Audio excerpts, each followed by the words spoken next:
Hi guys, Jeffrey from TAP. Just a bit of a problem. I want to share an example of a repair solution with you here today.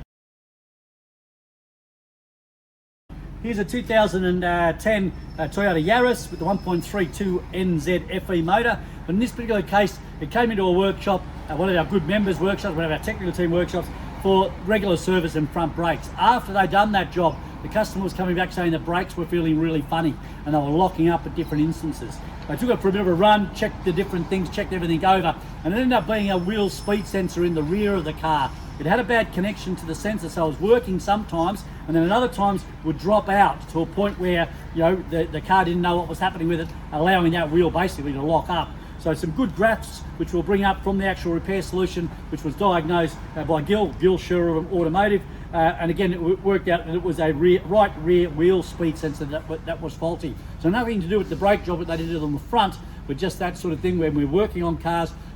Funny enough, something can occur on the vehicle later on. So a really good case study that came up, and something we certainly got to remember and keep in mind, that these things can occur with these vehicles after we've touched them. So a real big thanks to Gil for sharing that repair solution with us.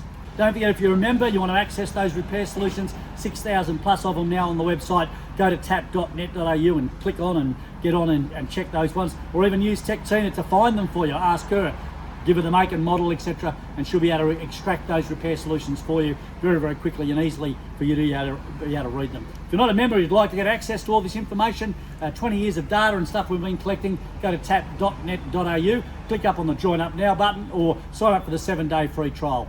See you next time.